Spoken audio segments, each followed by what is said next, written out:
Welcome to the Welsh Yogi Podcast.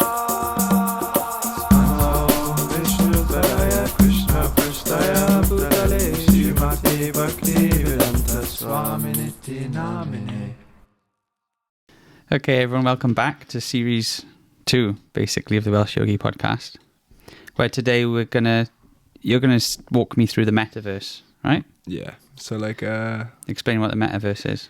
Yeah, about a Thursday ago, Uh-huh. I did talk about the Metaverse in the APMA. Before you start, actually, can I just go over two things? Yes. One is, while you're explaining what the Metaverse is, because I did a part of the course I was doing earlier was on listening, Okay. reflective listening. So as you're telling me about the Metaverse, I want to practice my listening skills according to what I learned. Sounds good. Is that okay? Yeah. I've also got some feedback from our last podcast, like people sending in messages and stuff. Okay. And so because I wasn't sure, because you got privacy rules and things, wasn't it? So I've just changed the words a bit, just so it, you don't get sued or something. This is from... We are a big deal, so people are going to sue us and we got loads of money. So this is last year. These are a couple of... this is from Joan. Her name. Is that a fake name? Hi, Welsh Yogis. The series on Isho Panishad was really enlightening, and I found the interviews enjoyable. I found Gopal humorous and handsome. There's one... Did you write this? Sorry? No, I might have changed some of the words. Okay. Dear Welsh Yogi Podcast, you two rock. Especially Gopal. This is... Dear WYP. Wow, they've abbreviated it. I really enjoyed the series. It helped a lot. How can I get involved? Something I might want to tackle. Wait. This podcast. This is from real people? P.S. Oh, okay. Gopal is cool. I like the fact that also, he must feel so privileged to be on a podcast with Gopal. Wow. Thank you, Ben. Thanks for that one. Thank you, Ben. Jessica. Gopal shines in the podcast like a million suns. This one's from Clarice. Dear Back to Rupa. This is one for you. Okay. Stop breathing into the mic. Stop breathing like a dragon. Have you ever thought of giving Gopal a gift? Perhaps a back massage for carrying the podcast for the last entire season. It's not a really nice comment. No, that was... you got some nice ones as well. Anyway, so I just thought we'd start with that, showing that. Thanks for that. That was really uplifting. Yeah, so enlighten me, because I'm not sure what the Metaverse is, but I'm told it's the next big thing. Yeah, it's the next big thing. I did a little talk about the Metaverse last Wednesday in APMA, or the Wednesday before last. And we talked about the Metaverse in relation to the yoga texts of India. Mm-hmm. So we go into it like Sankhya Yoga. Have you seen the keynote with Mark Zuckerberg from Facebook? The keynote. Keynote. Do you know what a keynote is? No. Do you remember when they used to release an Apple product? They No. do a keynote. Oh, you're not really. I haven't You're a different watched type of TV nerd. or anything, or for That's a good point. 10 years, 12 years, I don't know what keynote is. Yeah, a keynote is like when they present their new Mm-hmm. sort of projects and plans, and like when they announced the iPhone. Have you seen that picture of Steve Jobs on a stage? And he's like, unleashing the iPhone. He's just looking at me blank. Yeah. No, wrong one. It was By the way, we've got a new podcast little machine, so we got sounds. But no, basically Mark Zuckerberg did a keynote about the Metaverse, in which he sort of explained that they're changing their company name, Facebook, to Meta. Mm-hmm.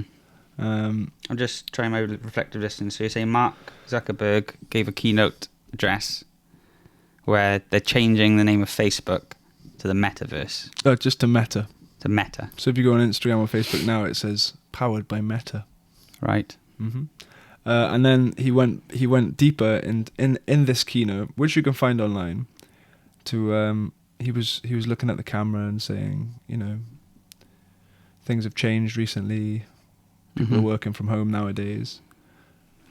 Here at Meta, we're trying to develop our ability to connect with people. Like he looks at the camera. Do you trust Mark Zuckerberg? Not very much. Have you seen that picture of him like drinking his cup of water like a lizard? Yeah. Yeah. Yeah, he's got a bit of sort of a robotic way about him. You know, he acts like a machine. Did you watch that film about him? There's a film on his life. Oh, The Social Network. Yeah, have you seen that? Yeah, I saw it. I think it was nice. I can't remember. It was a long time ago. Put him in a good light. Probably, yeah. Yeah. But it was long before, the shenanigans at Facebook. Because we've been watching. You said a long time ago you were talking about that social dilemma. Yeah, that documentary. Yeah, and I watched that documentary just to prepare for the talk, and it was really like it got me thinking. It's deep, actually. Like the way that these kind of tech companies have developed algorithms. They've written codes that its main purpose is to keep people on social media as long as possible. Yeah. To be able to sell advertising to them. And it works too well. Yeah. Almost. So like the algorithms are something called self-writing code. So in other words, like they learn, it's machine learning. So they learn how they like test things out on us. And now they've got it down to a T where you can spend 10 minutes on Instagram and they know you better than your wife. Like they know exactly the way you think and exactly what to show you to keep you on there. My YouTube and Facebook are like that. They know. It's stuff that I wouldn't even don't even think I'm interested in. But for some reason, it's the sort of clickbait that... It's pressing your buttons. Yeah. Yeah. My kind of stuff is MMA knockouts. Like they tend to throw a lot of that down. And tattoos. Right. I'm obsessed with tattoos. Like they just keep showing me tattoos. I don't want to know about it, but they're there. Yeah. Do you know what I'm saying? Mine has changed. It used to be... I don't know what it is now. It used to be like boxing was one thing. Yeah. Like I could meet, so I know everything that's happening in the boxing world at the minute. Yeah, I haven't actually seen a boxing match. Good. It's just ridiculous. It's a bit worrying anyway. So they know exactly how our brains work and what buttons to press. And they also send notifications when you haven't been on there for X amount of time. They're like, we need to remind him that Facebook exists. So these companies are super well engineered to be able to keep our attention. So then this is what's worrying, is that Mark Zuckerberg, the head of Facebook, or now Meta, he's talking about how we're going to, into the future, we're going to move into a new phase of the internet called the Metaverse. And in this keynote, he enters into a virtual reality kind of space. And he's kind of saying like, imagine a space where you can have all of the things you ever wanted. You can design it how you like, and you can either have things from the real world in your virtual world. And imagine you can have the nicest view in the whole world, and you can hang out here. And it's like there's a very like science fiction kind of evil vibe to it. I don't get it. I don't know. I think I said this to you before. I don't understand why it's. How is it so different to World of Warcraft, for example, things that have been around for decades? I think what's different about it is that it's now entering an immersive 3D space. Before there was that disconnect of the level of the screen, Yeah. But it's they're trying to move it towards a direction where it's gathering all of your senses. Like there's even smells and touch. There's talk of neural hookups. Yeah, so like they connect the machine to your brainstem. This is like maybe in the future a bit further, but they'll be able to dictate what kind of data goes into your brain and what kind of and then, proper matrix. Yeah, and catch what kind of data comes out of your brain. So it's like inputs and outputs. So they're controlling your whole experience. And like I guess the ominous side of that is that if all of our experiences are in this immersive realm, then and these companies that are designed to, like they've got algorithms to keep our attention. That's the thing, They're going to know exactly, they're going to just hijack us fully. Like we're just going to be stuck in this machine because they know exactly how to keep us there. And that's how I feel when when I'm on my phone and I've been trapped looking through it. If I reflecting on it, I don't want to do that. No. You know, it's like I feel like I've been tricked and trapped into doing something. So on one side you might think, oh yeah, these algorithms are making me, giving me what I want, but it's not really what I want. It just glues me to the screen, and actually it makes me depressed. And I think, oh, I've wasted so much time that I could have been in, like personally, I'd otherwise engage in doing something useful or my own sort of spiritual development. Yeah, self-development, self-realization. But instead, yeah, you feel like you've been cheated out of some time. Yeah, and time is as you said before, time is the most valuable thing. Yeah, you can't buy back a second of time, Yeah. Sorry, just using the soundboard. But so that's the idea, is that he wants to get us into this metaverse, Mm-hmm. and it's kind of, there's like dark elements to it as well, like, and actually, but like say for instance you're in the metaverse and people are bullying you. He said something like this, like, you can teleport away to your own private bubble. So it's almost like if we're having problems in life, he's given a facility for us to teleport away. Instead of like try and learn from. Anyway, but for me it seems like we're just going deeper into the matrix, deeper into the world of illusion. And that was kind of on the Thursday talk in Atma. Wednesday talk in Atma, I started talking about how this idea of virtual reality, simulation theory, kind of, in other words, this kind of plane of existence that we currently dwell in, according to many philosophers from different fields of life, like from like the ancient Greeks, the French philosophers, even all the way back to the ancient Vedic texts, they've all described how this world has a kind of illusory quality. And then the modern theories are using more computer language to say that it's almost like, so that's what simulation theory is the idea that computer technology is going to increase and increase and increase to a level where eventually you'll be able to perfectly replicate the physics of this existence, and then you can enter into that existence.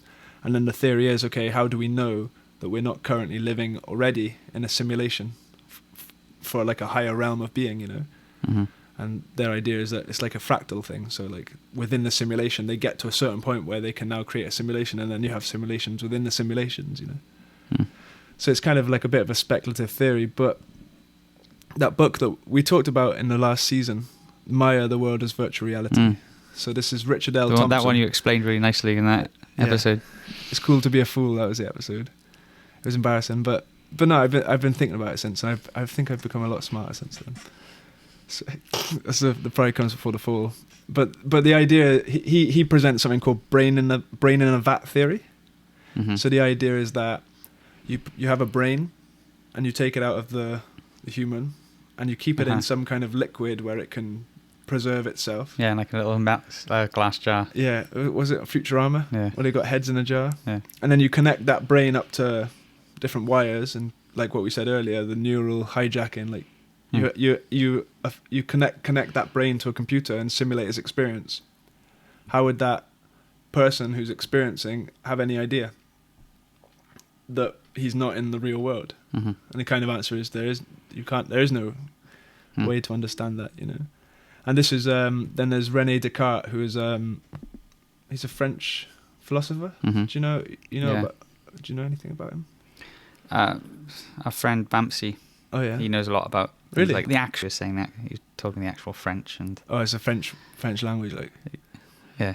French language, like. Yeah. Okay, I think it's recording again. Okay, Descartes. So the quote was, "I think, therefore I am," but actually in French it was a different language. I think we just had a little technical glitch with our recording machine. But Descartes had a theory called the evil demon hypothesis. So he was a speculative philosopher.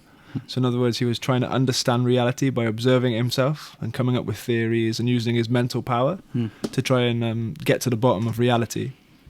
And this line of thought eventually got him to the point where he developed this hypothesis, quite a paranoid hypothesis, that he was actually living in an illusory world, a delusion. He was in a delusion, and there was an evil demon that was controlling him, basically. So there's this quote: I shall think that the sky, the air, the earth, colours, shapes, sounds, and all external things are merely the delusions of dreams which the demon has devised to ensnare my judgment. That's Would you say that's a bit paranoid? Yeah, very paranoid. So he's like everything that he's experienced is just in the demon that ensnaring him. Mm-hmm. I shall falsely consider myself as having hands or eyes or flesh or blood or senses. But then the consequence of him thinking in this way was that he couldn't trust any sensory inputs. Do you know what I mean? Isn't that because that's what we talked about at the beginning of Sri Upanishad when we read that actually it's kind of true. Our senses are imperfect, you know. Mm. So he devised that he couldn't trust his senses for understanding anything about the world.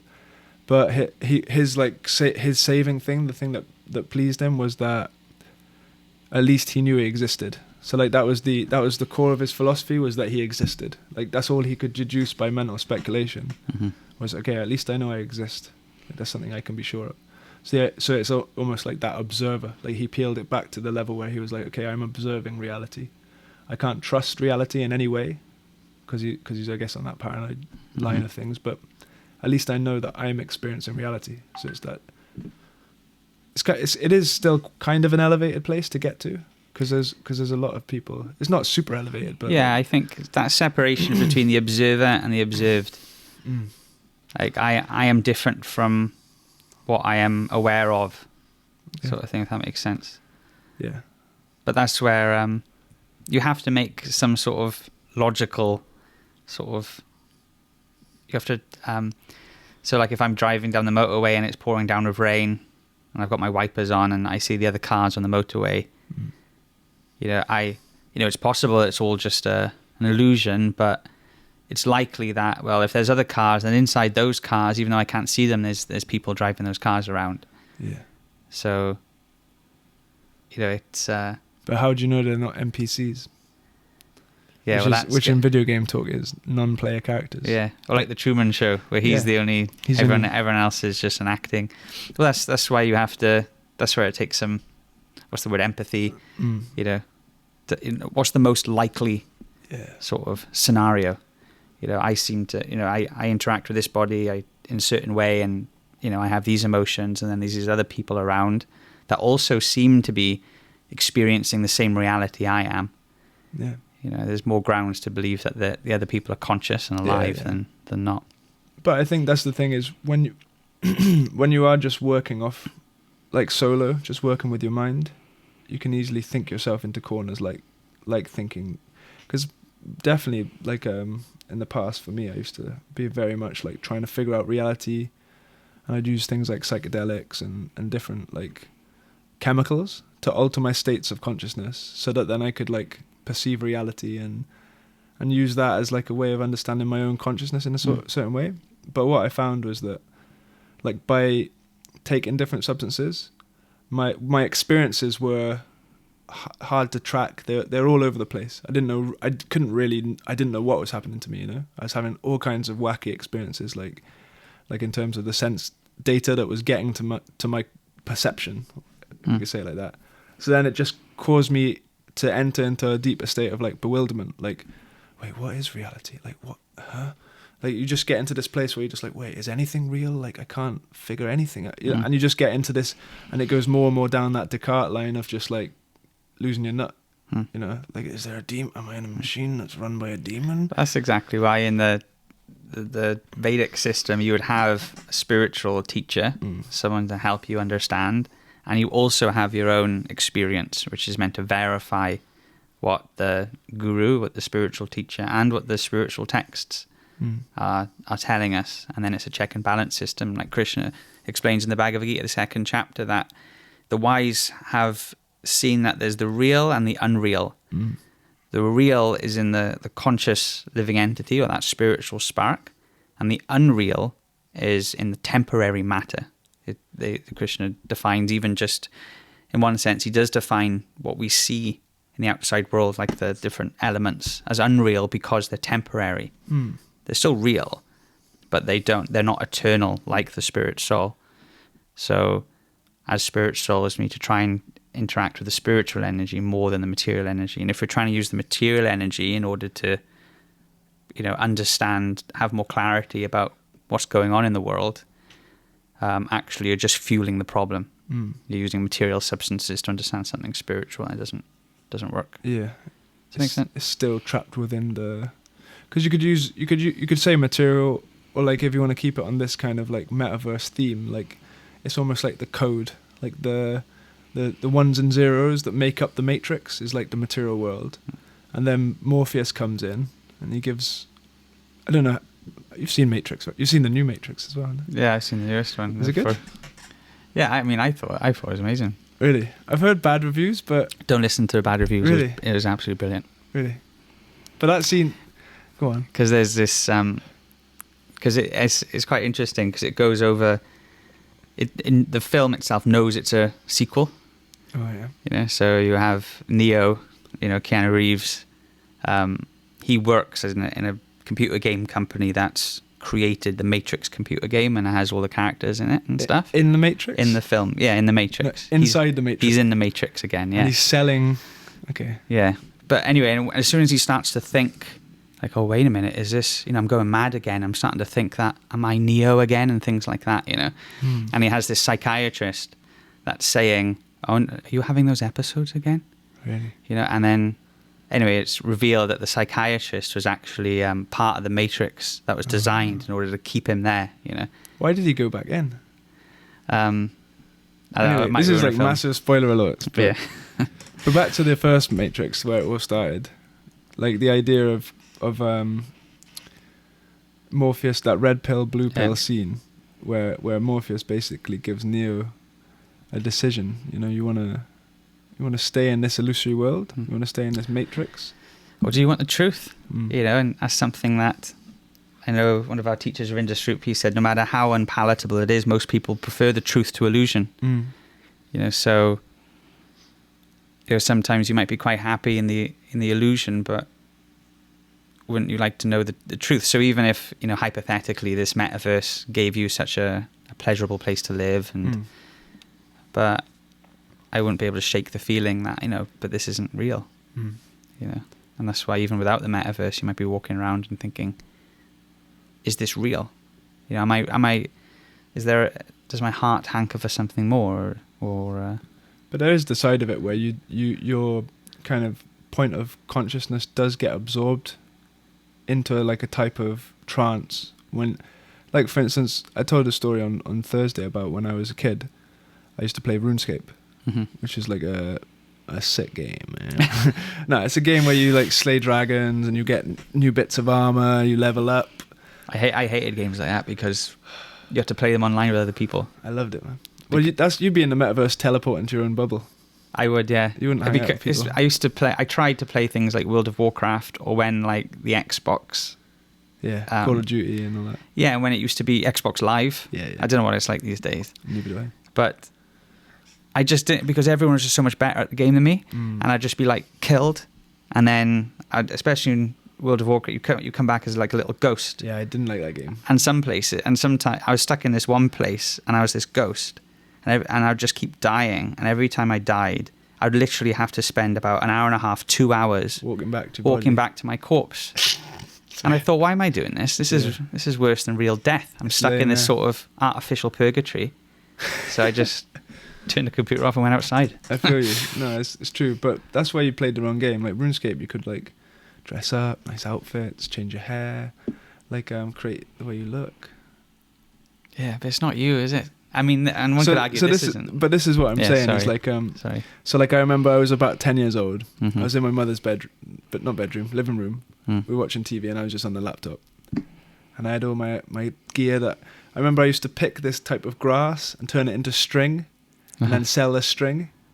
That's mental. And then I get money for my time. Who would buy the string? Other players? Players who want to make bows. So I was selling string to help people bow their... Yeah, you had your little enterprise online. Yeah, I was a businessman. Yeah. And I was 11 as well. It taught me a lot of skills that was transferred to like spiritual life in terms of like discipline and like setting a goal and going for it. I honestly attribute so much of that to RuneScape. Yeah. But anyway, I'd sold my string. I had this nice armor, and anyway, this higher level person came up to me. And he's like, "Hey, have a look at this." And he showed me a sword, like he had a 2-handed dragon sword. Oh yeah. And I was like, "Oh, that is really nice. I could do with that. I've just got 60 attacks, so I can wear that." He said, yeah, you can have it. We can swap. We'll make a swap. But my friend is the one who wants to swap, so follow me. So I just was like, so you're only 11, and some strangers coming up to you asking you to follow him. Yeah, and I was completely blinded by the money, you know what I mean? Yeah. I had dollar signs in my eyes, and I was thinking, okay, I'm going to do whatever this person says because I need that dragon sword. So I followed him, and he was talking, he was sweet talking me, telling me how nice my armor was, and it sounds a bit creepy now. Yeah, it does, yeah. But at the time, I was like flattered, you know? What kind of person does this? What kind of person plays this role of the other guy? I was like, yeah, I'm going to pick on some little kids online and... Me, 5 years later. Them. Yeah. It jaded me. It was. But anyway, back then I was innocent. So he took me up to the wilderness. He took me up to this place. I didn't know the wilderness existed. I was new, you know? And all of a sudden... You were just a simple boy making your little strings for the bow people, you know, the Fletchers. Yeah. Anyway, so we woke up, and I was like, oh, okay.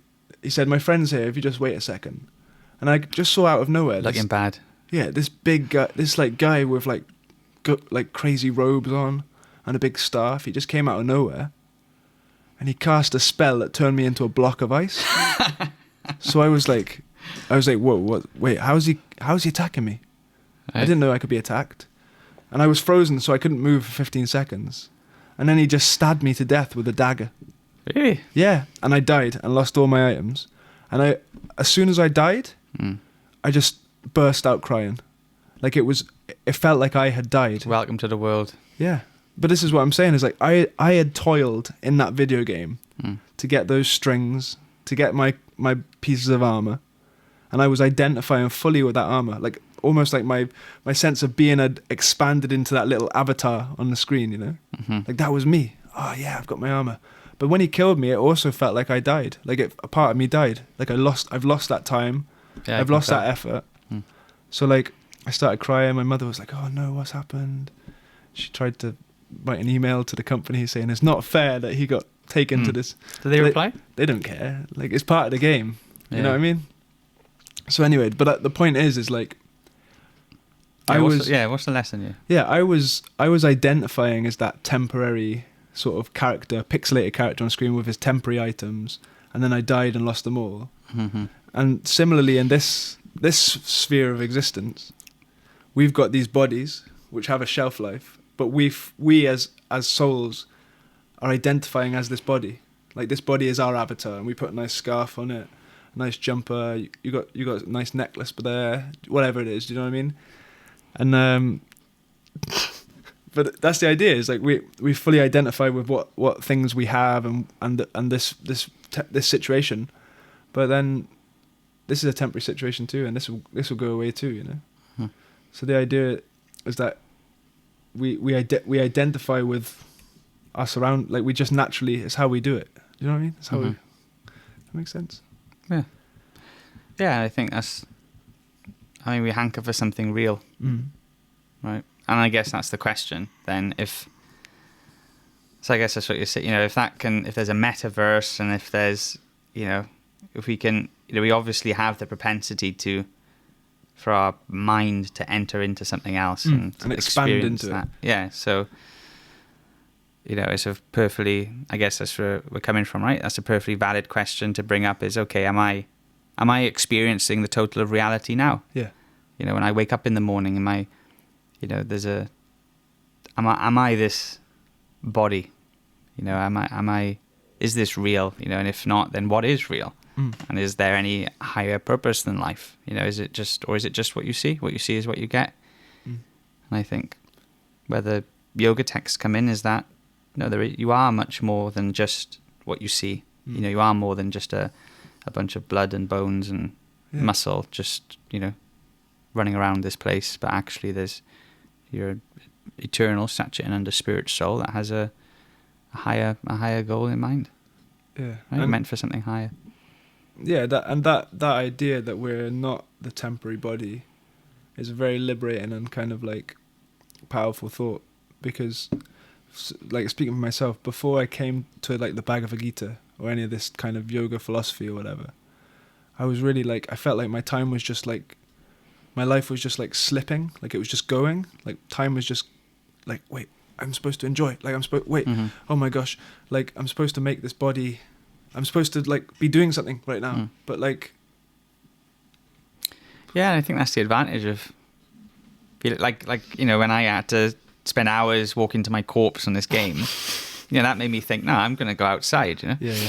So similarly, but you can imagine if I was, because you get characters who are like so into the game, people are, and they're like the highest levels, and they've got all the different armor and weapons and things, spells, and they think, I'm this, in this place, I'm the king. Yeah.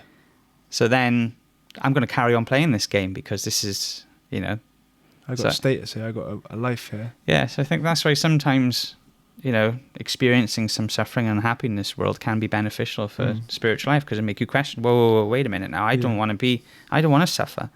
So why am I suffering?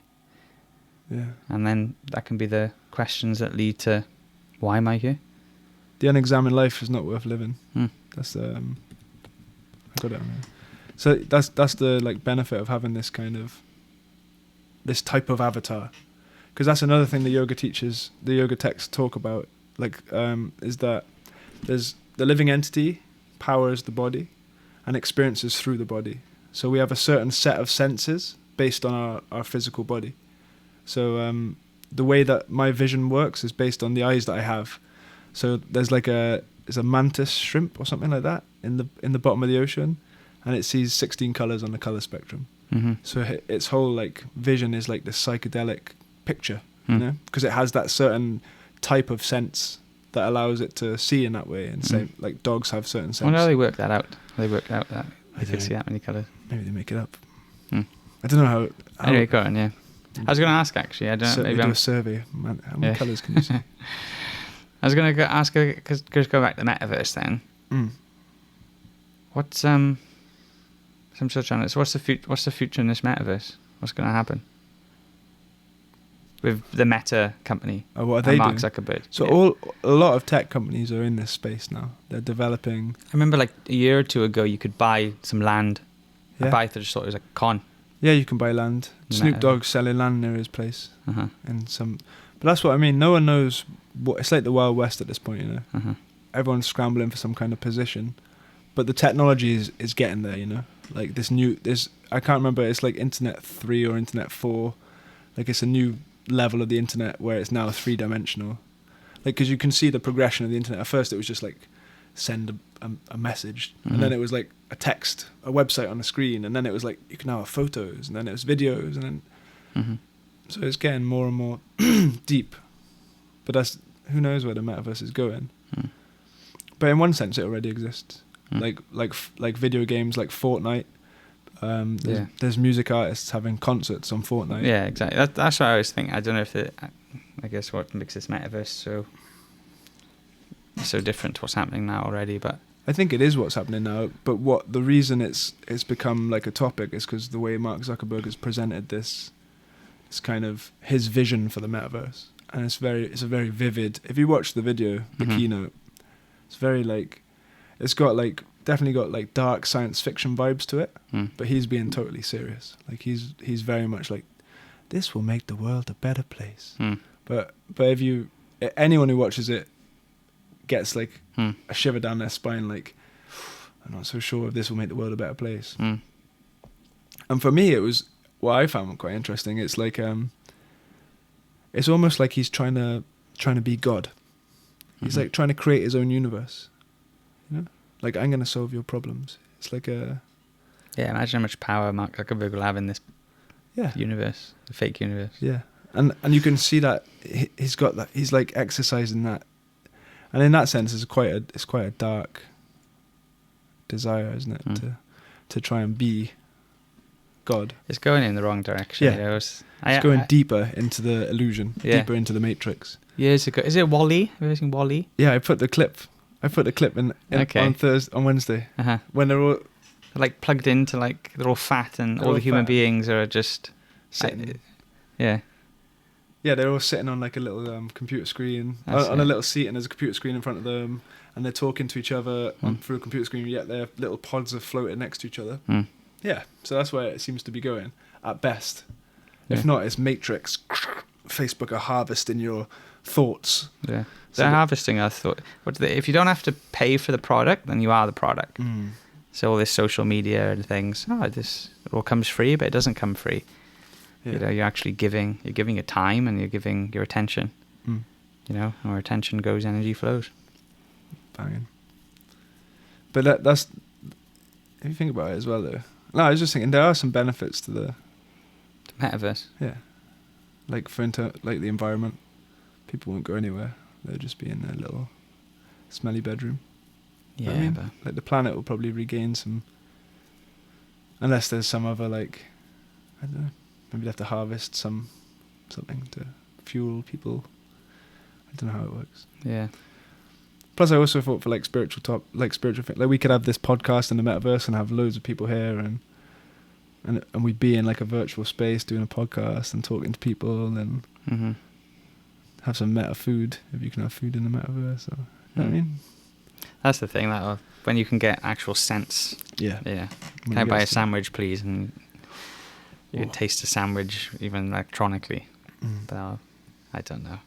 I think what Srila Prabhupada said, you know, this was maybe 50 years ago. He said between 50, 100 years, this whole, what we're seeing, this whole civilization is just going to collapse. Because at the minute it's built on, you know, just consume, and we're consuming way more resources than the planet can replace. Yeah. So it's only going to last so long, I think. I think as well, it's like, because Mark Zuckerberg, like when I said he's like, he wants to be God, or he wants to, it's kind of like when the whole society is built around being the richest, Yeah. then the money becomes like the power. Do you know what I mean? Because now Mark Zuckerberg's got his money, so he can do whatever he wants. So it's like not based around like personal interest. It's based around like a not impersonal thing. Like money can't think. Money isn't like, money doesn't have morality, you know? So like when that's the bottom line, it's the same as the algorithm trying to figure out the best way to get your time. It's when the target is money, then like humanity gets pushed out the way. So like in school and stuff in the West, we're definitely taught like you need to have money and you need to have this situation. You know, like it's definitely influenced that should be the goal of life, is to get a good paying job. But then when you put that as the central focus of society, then everything becomes out of kilter. Like it's like, yeah, I know plastic is destroying the planet, but it's cheaper for us to have our food from a supermarket that, you know, like the supermarkets can produce veg cheaper, even though it might destroy the fields. There's no like multi-crop. It's just monocrop. And like, so all of these different like mass farming, all for like to make things cheaper, is actually like hurting the world, hurting the planet. Yeah. That kind of thing. Yes. No, there's no real goal to society other than exactly what Krishna says in the Bhagavad Gita will make us depressed, is just following our senses. Yeah. You know, and that's what, if you have a culture that's just based on just trying to satisfy everyone's minds and senses without anyone, because actually, as Krishna says in the Bhagavad Gita, by tapasya and by yajna, one gains happiness. So by performing some sacrifice, especially when you're sacrificing your energy for the benefit of others, then one starts to taste a different kind of happiness and one's consciousness becomes elevated. But if we're just trying to, you know, the mind will always take the path of least resistance. And to me, it seems creating an artificial world is just to trying to facilitate the mind just going down this easiest path possible, just for our own enjoyment. But the repercussions of that is that no one really gets to live a life that has actual higher aims. If that makes any sense. You know, you need to, you know, life is meant for self-realization, and for that end, there's a certain type of lifestyle that supports that, one of simple living and high thinking, and one that where the mind isn't constantly distracted by just cheap sort of sense inputs, but rather actually deeply thinks and experiences the soul's happiness and the relationship with Krishna. So I think like Shiv Ramaraj, my spiritual teacher, our spiritual teacher said, you know, there's nothing like tasting food that you've grown yourself. Mm. You know, and just simple things like that. This, you know, society's lost. You know, no one knows. If I got an average person today and said, "Okay, can you grow me a cabbage or something?" You know, they probably wouldn't have a clue how to do it. You know, so we're so disconnected from those real raw things that eventually, when everything does collapse, then we're all going to be lost. You know. Yeah, it's an artificial kind of thing. You just reminded me of because you said no one knows how to grow a cabbage. Yeah. It just made me think like no one knows how to milk a cow. This is just like this is where my mind's going. I know it's a bit side, but it's kind of funny. Like when I was about 8 years old, or maybe a bit older, 10, my auntie, she was big in her church. She invited me down to church summer camp. And she said, "You're going to get the opportunity to milk a cow." So I was like, "Oh, this is going to be exciting. I've always wanted to know how to milk a cow." And then I got there, and there was a cardboard cutout of a cow. Right. And there was a rubber glove with little pinprick holes in it, filled with milk. Uh-huh. And mental. and I milked the rubber glove. Uh-huh. But that's just kind of like analogous to that, isn't it? It's like we're not really getting a real experience here. Yeah. Like we're not actually come and milk a cow. It's actually all false. It's all like a facade. Yeah, and there's something a little bit missed there. You know, similarly, because when you're having any relationship with other conscious beings, there's more rasa, Sanskrit, or flavor there. But if you're just interacting with dead matter, then there's no real relationship with anyone else who's conscious. So, you know, it used to be, you know, above 90% of the people were engaged in agriculture or engaged with something to do directly to the food that they eat. You know, since the Industrial Revolution, now I think it's something like only like 3% of the world's population are involved in farming like that, and the rest are involved in other superfluous things. You know, and that's what this whole metaverse and, you know, this, you know, a lot of what people are engaged in is to create things that are they're not necessities of life. There's an emptiness there as well, isn't there? Like, because when it all started, it was like, right, we're going to invent all these inventions so that we won't have to plough the fields anymore, and then we'll be free to do whatever we want.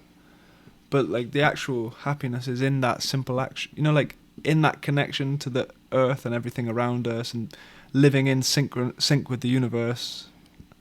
There's happiness there, but because there's also like that little bit of tapasya, like austerity involved. People are trying to avoid the austerity of ploughing the field and doing things physically, and then by avoiding that, you just create more problems. Yeah, because it doesn't work. Yeah, they say, it's hard work. You know, washing all these clothes for the family. So hey, buy a washing machine.